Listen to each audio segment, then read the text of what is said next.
How many times have you landed a really big deal, maybe poured a ton of resources into that new customer, only to, see them churn out just a few months later? It happens. Or maybe worse, you realize they never sent a single referral your way. For sales leaders, hiring managers, executives listening, that's not just a missed chance. No, it's a direct hit to the bottom line, to growth. Exactly. So what if the real secret to, consistent sales success wasn't just about closing more deals, but becoming something like a guardian angel for your customers? A guardian angel. That's an interesting way to put it. Yeah, well, when we talk sales process, most of us, I think, picture like a script or a set of steps, right? Yeah. Get the lead, make the pitch, close the deal, fast. It's a standard funnel view, yeah. But today, we're diving into something really different, much more holistic, and honestly quite profound, I think, about what a sales process truly is, or what it could be. Our mission here is to unpack some critical insights from the sales experts, and we're really focusing on Win Nathan Davis's perspective. He argues a true sales process goes way beyond the transaction. Right. It's about designing and really owning the entire customer journey, from that very first contact all the way to deep loyalty, turning customers into actual advocates. So not just a process, but the whole experience. Exactly. And this deep dive is based directly on excerpts from his work, Create a Sales Process. So we're getting it straight from the source. Right. Let's get into it. Okay, so let's unpack this. When most of us in sales leadership roles hear sales process, we think funnel, CRM, stages, steps to convert a lead efficiently. Standard operating procedure for many. But our source, Win Nathan Davis, he suggests this vastly different idea, almost poetic, you called it, a real shift. It really is. It's a paradigm shift, honestly. He brings up this concept of being a guardian angel for your customer. Remember that? Maybe from childhood. Yeah. An angel assigned to watch over, keep safe, gently nudge in the right direction. Yeah, I remember that idea. Okay, so apply that image, that feeling, directly to your customer's entire journey with your company.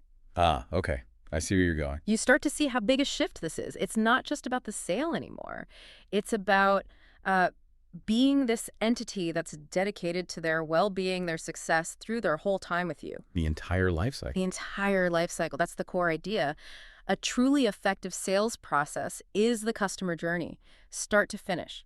From the very first time they hear your brand name, through engaging with you, the buying process, and then way beyond into long-term loyalty. So that means sales leaders need to own everything. Oh, yeah.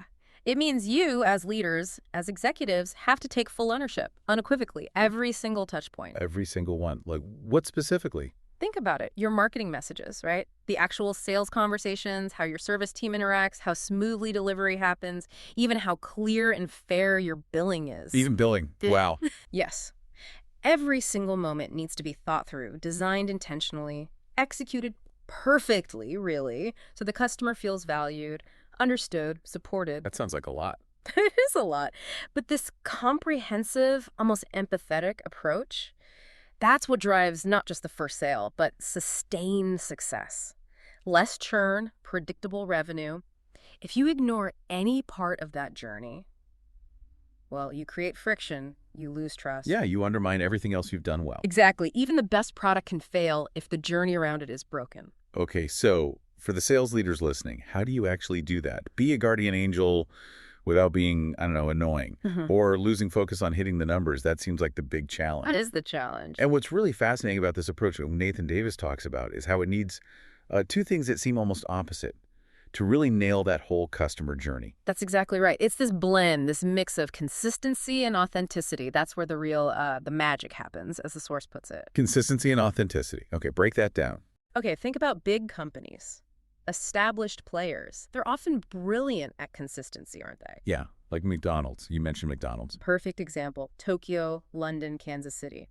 A Big Mac is a Big Mac. You know precisely what to expect. Right, no surprises. And that reliability, that predictability, it builds enormous trust. It lets them scale like crazy. Customers keep coming back because they know the experience.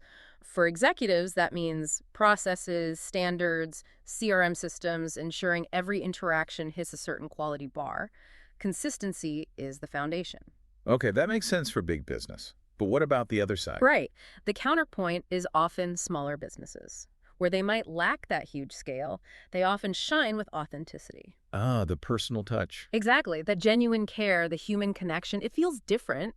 Yeah. The owner remembers your name, the sales rep actually digs into your specific problem because they care, not just because it ticks a box for their quota. You feel like they actually see you? Precisely. It creates this powerful emotional connection. It makes the customer feel seen, understood, cared for, not just processed. And that's where loyalty stops being just transactional and becomes, well, almost personal. Okay, so here's where it gets really interesting then. The source says the magic is when consistency meets authenticity. Hmm. That's the secret sauce. Hmm. Not just selling, but building real loyalty. Hmm. For the leaders listening, that's a huge distinction, isn't it? It's not picking one or the other. No, you need both. Integrated. That's how you get that standout customer experience and real sales success. But how do you train for that? How do you build a team that can be both consistent and authentic? That feels like walking a tightrope. It is strategic, absolutely. It's about designing systems, processes that ensure consistency, but also empower your people to bring their authentic selves, their empathy to the table. So like playbooks, but with room for personality. Oh, kind of. For sales leaders, yeah, maybe standardized playbooks and training for the what and how, that's consistency. But also emphasizing deep listening, really understanding the customer's world, tailoring solutions, that's authenticity. And hiring for it too, I guess. Absolutely. Hiring managers need to look beyond just closing skills, screen for empathy, curiosity, people who can follow a process but also think on their feet and connect genuinely. So you could have, say, a consistent onboarding process. Right, a checklist everyone follows, but you still encourage your account managers to maybe send a personal welcome video or tailor that first check-in based on what the client actually said they needed. Using tech for consistency, but culture for connection. You got it. Use technology for the tracking, the automation, the data, the consistent parts, but foster a culture that champions real human connection, proactive care. When you balance that, friction goes down, trust goes way up, and customers start telling everyone about you. Okay, so this idea of consistent authenticity really leads into the next point about being intentional, doesn't it? A great sales process, according to the sales experts, isn't accidental. Not at all. Nothing left to chance. Every step is thought out, designed to guide the customer gently, not push them. It's not about just randomly grabbing whoever bites. It's careful cultivation. Like gardening versus hunting. Exactly. Or the analogy Nathan Davis uses is really vivid. A lake stocked with fish. Oh, okay. Tell me about the lake. Imagine this lake, right? Every year, new fish potential customers are added. But they aren't just tossed in and ignored or fished out immediately. No, they're fed. The water quality, the whole environment is managed. They're nurtured, protected, allowed to grow until they're ready. Huh. And only then, when they're actually ready, are they gently reeled in, carefully. Some might even be let go, to grow bigger, maybe come back later as a much more valuable catch. So that's the sales pipeline, the lake. That's the pipeline, yeah. But seen through this strategic, nurturing lens, it's a living system. Every stage is designed for the customer's benefit, their readiness, not just your sales target. So for leaders, it's not just about lead volume. No, it's way beyond that. It's about smart lead scoring. It's about nurture campaigns that actually give value long before you ask for a meeting. It's about your SDRs educating and qualifying, not just dialing for dollars. Looking at conversion rates at each stage, finding the sticky points. So exactly. Analyzing the flow, optimizing based on how customers actually behave. Which brings up that key question for everyone listening.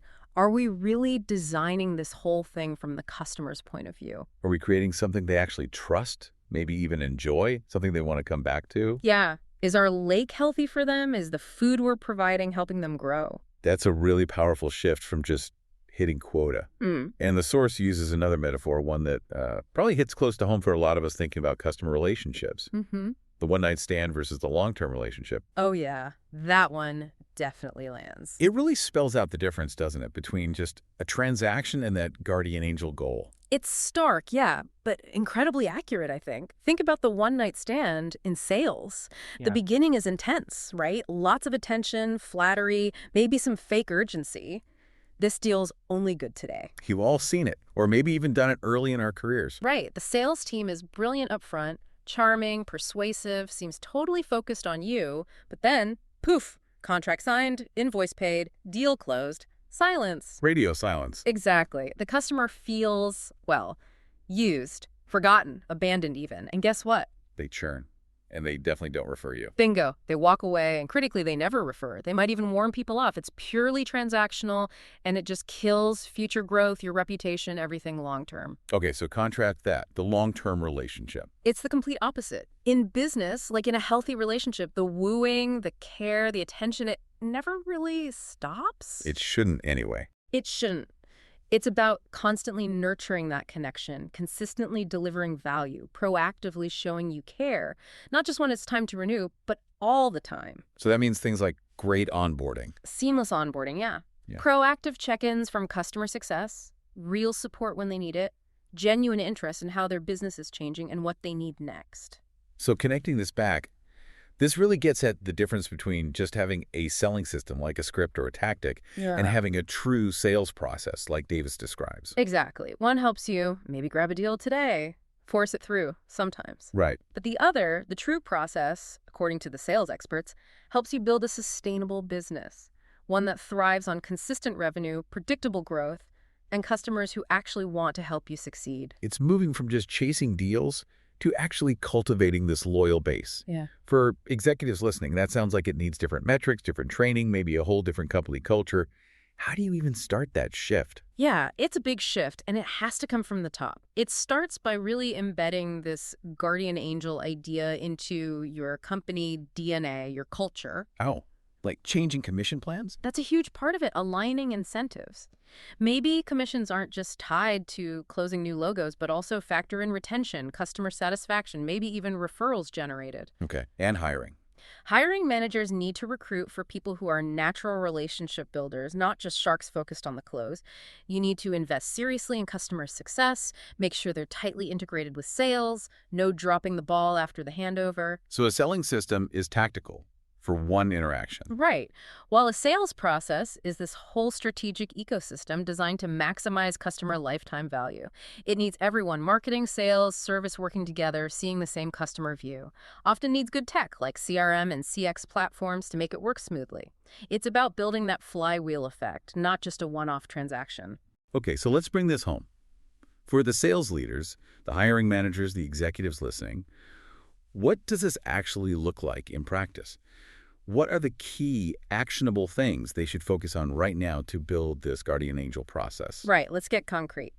To really transform your approach, a great sales process needs a few key things integrated. First, smart, clear marketing. Okay, more than just leads. Oh yeah. It's about setting the right expectations from day one.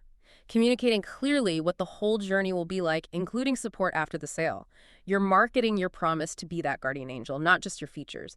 That cuts down on buyer's remorse and churn later. Makes sense. What's second? Second, consultative, value-driven sales conversations.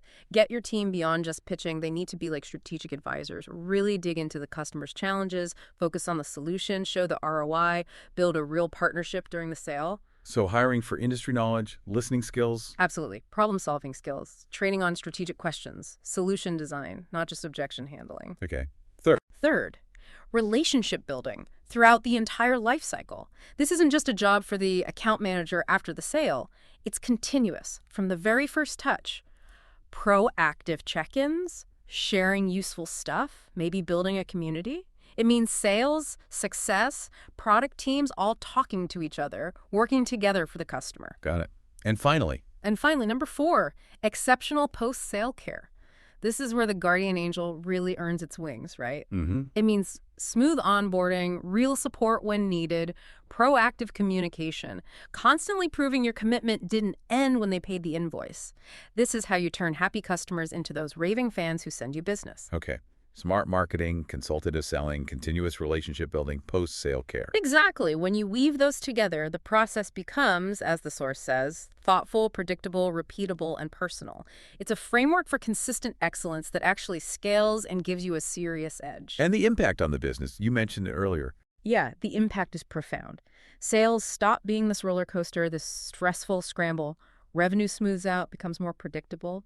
That frees up energy, reduces anxiety across the board. And the best part, your happiest customers become your best salespeople. They become advocates, driving organic growth, sustainable success. It's not just selling anymore, it's building something lasting, a legacy almost. So ultimately, as when Nathan Davis and the sales experts really did at home, the key isn't just close the deal. Yep. It's think guardian angel. When you map out strategy, build processes, structure your teams, that's the mindset. That's the core shift. So we really encourage you, everyone listening, take a hard look at your current sales processes. Use this lens. Ask yourselves, Yeah. where can we inject more real care, more predictability, more intentional long-term commitment at every single touch point, from awareness all the way to advocacy? What metrics would show you're actually fostering those kinds of relationships? Great point. And maybe think beyond just the standard sales KPIs. Definitely. And as you're reflecting on all this, here's a final thought to chew on. What specific part of your customer journey right now feels maybe a bit like that one-night stand? Where do customers feel transactional, maybe forgotten? Ooh, that's a tough question. It can be. But identify it and then ask, what's the single most impactful thing you can do starting today to turn that specific touch point into the start of a real, long-term, mutually valuable relationship?